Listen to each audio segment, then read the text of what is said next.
If your passion is burning you out, maybe it's time to stop fanning the same flame and build a new flame. Educate, empower, enable, impact. Thank you for tuning in to That Will Never Work, an award-winning podcast where we share inspiring information and personal experiences related to business and the entrepreneurial journey from those who are leaders in their respective field. Now, here's your host, author and business coach, Maurice. Thank you for tuning in today. So, here's the thought for today. A lot of us have things that we're very passionate about. A lot of us, in that passion, we've thought about it. We understand that it's something that we is real near and dear to our existence. And a lot of times, as we are passionate about something, things may happen that may spark that flame just a little bit more. Just a little bit more. And next thing you know, it's a hot white flame, the kind that you learn in science class where it's really hotter in one space versus another, right? And so I'm gonna use that Bunsen burner mentality now I'm thinking about it. You know how you rub your hand over top of the flame and you realize, oh wow. As a little kid, I'm curious, right? When am I gonna get burnt at? Where's it hottest? Oh wow, like it's not that hot. Like I can continue to play around with that. So sometimes our passions or things that we're really interested in, we keep playing around with it or whatever it is, not understanding that we keep playing around with it, it's eventually going to hurt. It's really going to actually burn us out at some point in time, especially as you get closer and closer to where the heat is, right? The part where it's not hot, you can actually start to fan it out and build it up. And then you're like, oh no, it's going out. So some of us are burning out our passions because we're not understanding that we keep fanning that, but we're not really considering what's causing us to feel exhausted. Where it is drawing out our energy from it. So your passion should be energizing. It's that thing that wakes you up in the morning. It shouldn't be one of those things that you wake up and you're thinking about your passion or what you're very, very much interested in, but it should not drain you as soon as you put a foot on the floor. It shouldn't be a point where you're like, hey, I really don't feel like getting out of this bed today. Because if you're constantly feeling drained, it may be time to shift. Now, the key questions are, if you're feeling that way, there are some things of like, how do I shift it? And where do I shift it?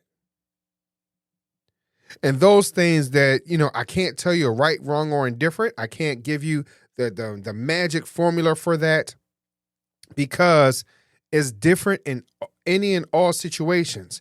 And most importantly, it's different from my perspective versus your perspective. We could talk it right through, right? We can talk it to a point where you're like, all right, here is my objective.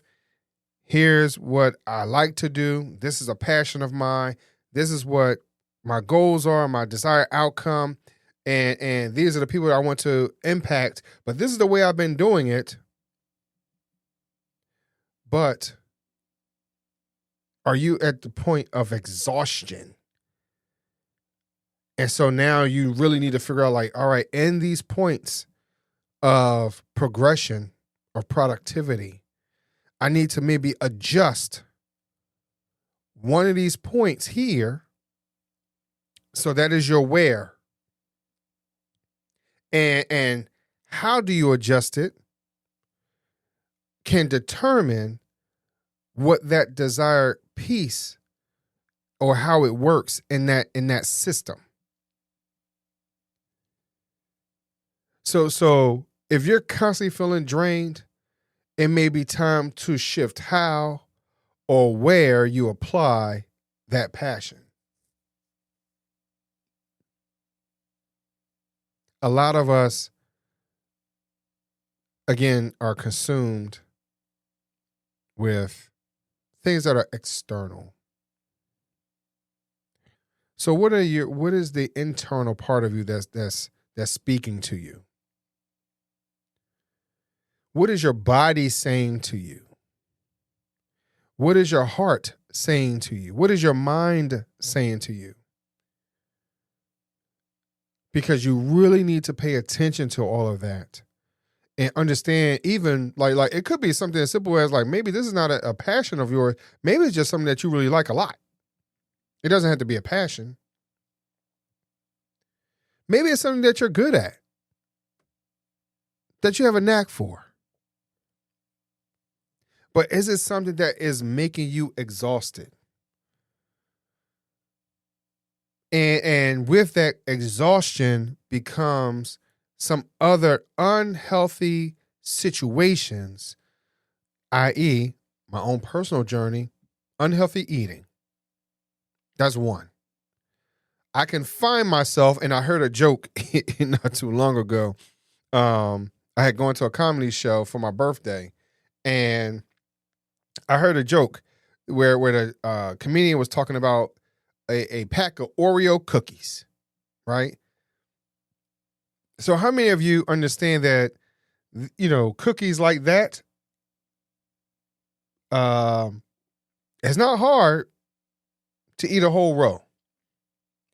As he stated within his joke, that eating two was just for the road. It wasn't even for when you sat down to eat, right? To really enjoy the cookie. That was just transportation fuel. That was the idea. And so we take a look at these situations and we get exhausted. We're burnt out. We don't understand that we need something to comfort us. And sometimes we return to these unhealthy situations, and we turn to it more often than not, which now turns into something that is, we're going to have to work twice and three times as hard to manage, to fix, to adapt to manipulate, whatever the situations are. So we develop these habits that changes our trajectory. So let's understand that we need to be able to adjust and view things in a position of this is growth. We need to learn from our challenges, right? And understanding where the shift needs to be applied in order for us to continue on the trajectory that we had prior to. And that might cause you to have a conversation with someone. It may cause you to sit back and wait for 2 weeks. Because sometimes we think, I need to keep moving, I need to keep pushing. But if you keep going around in circles, I don't know about that. So, Maurice, what is it that you're trying to say at the end of the day? Why does this matter? Because when we experience burnout is just a signal, right? It is a situation that's just alerting us that something needs to be changed or tweaked. But it does not mean failure. Sometimes we look at that word failure and it's a bad thing. But you don't have to be a failure. It could be a situation that you continue to learn from, which is still winning, right? You're still looking at life saying, hey, I learned something from this situation. Now, let me apply this in the places where it can be applied that makes sense for me to continue to win. So burnout is a signal, but it's not a failure.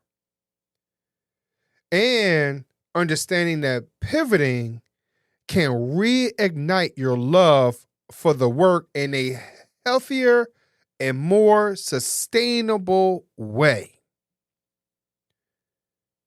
Let's repeat that. Pivoting can reignite your love for the work in a healthier and more sustainable way. I'll talk to you a little later. Thanks for listening. Follow Maurice Chisholm on social media to stay connected and check back weekly for new episodes. Until next time, that will never work. Or will it?